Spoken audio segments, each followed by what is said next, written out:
Bwana Yesu asifiwe. Habari za uzima. Somo linasema litambue jambo usilopaswa kulionea haya. Sasa kuna mambo mengi sana unaweza kuyaonea haya duniani, mengi sana, lakini sio Injili.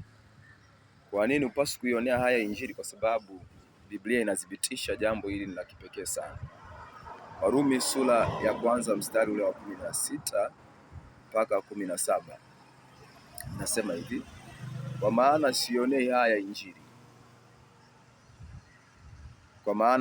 haya Injili, kwa sababu ni uwezo wa Mungu uletao wokovu kwa kila aminie, kwa Myahudi kwanza na kwa Myunani pia. Kwa maana haki ya Mungu inadhihirishwa ndani yake toka imani hata imani, kama ilivyoandikwa, mwenye haki ataishi kwa imani. Sasa ndugu mtazamaji wangu, ninachotaka nikuonesha ni kitu kikubwa hapa.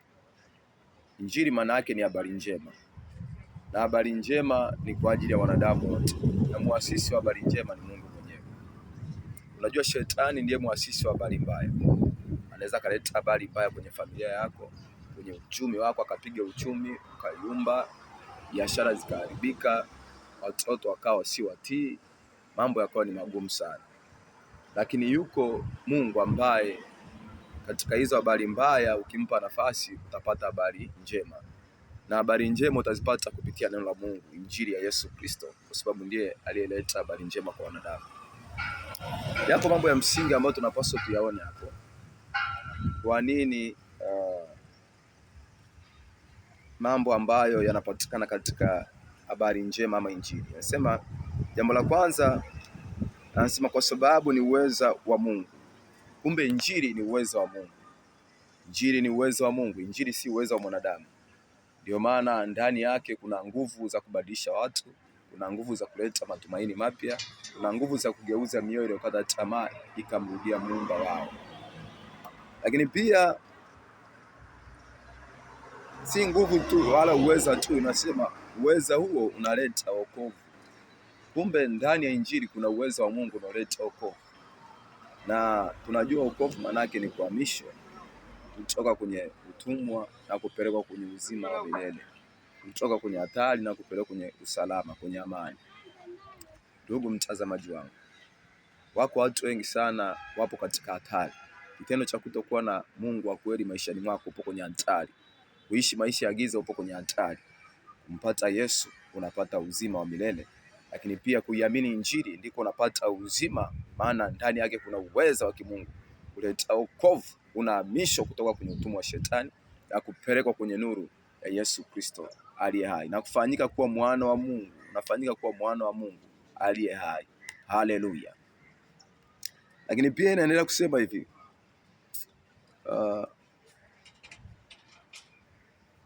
anasema kwa Myahudi kwanza na kwa Myunani pia. Hapa inaonyesha makundi mawili. Kundi la kwanza Myahudi, lakini pia na Myunani. Myahudi, Myunani, Myahudi na Myunani, yote ni makundi haya ya wanadamu. Lakini pia makundi haya, kundi la kwanza wanaitwa Wayahudi kwa sababu ndio ambao walifikiwa wa kwanza na Injili ya Bwana Yesu Kristo. Akazungumza nao na akapata miongoni mwao, akawabadilisha, wakamjua, pia wakapeleka habari njema kwa watu wengine. Wayunani hawa walikuwa ni watu wa Giriki, watu wa mataifa. Kwa maana yake Mungu anaonesha ni Mungu ambaye anavuka mipaka, anatoka kwa taifa teule la Israeli, lakini pia anaenda mpaka kwa mataifa mengine. Injili si kwa ajili ya Wayahudi peke yao. Injili si kwa ajili ya Waisraeli peke yao. Ni kwa ajili ya wanadamu wote, kwa sababu hizi habari za Injili si za mwanadamu, ni za Mungu mwenyewe. Na kila mwanadamu anapaswa amjue Mungu, anapaswa awe na hofu ya Mungu, anapaswa aishi maagizo ya Mungu duniani, kwa sababu bila hivyo sisi wanadamu maisha yetu ya muda mfupi, na iko siku tutaondoka duniani. Lakini ukiishi katika kumjua Mungu huyu, maana yake utatengeneza maisha yako ya sasa na ya baadaye. Utakuwa salama kuanzia sasa na hata baadaye. Lakini kuto kumjua ni hasara, na ni hasara kubwa, ambapo utapoteza maisha yako, utaenda kuteseka.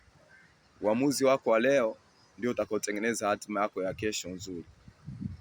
Maamuzi yako ya leo ndio atakayotengeneza hatima yako ya kesho nzuri ama mbaya. Kwa ukiamua vizuri utatengeneza hatima nzuri, ukiamua vibaya utatengeneza hatima mbaya ya baadaye. Uzima wa milele, mbingu ama jehanamu iko mikononi mwako. Wewe mhusika wa kwanza, wewe ndio mhusika wa kwanza. Unapaswa kufanya maamuzi yaliyo sahihi. Kusudi letu ni kuwafikia watu wengi, kuwaambia habari njema za ufalme wa mbinguni, kwamba injili ina uwezo wa kubadilisha maisha yako. Yesu ana uwezo wa kubadilisha maisha yako ya kiroho kwanza, alafu anakuja ya kimwili. Si ya kimwili tu, ya kiroho kwanza, alafu anakuja maisha ya kimwili.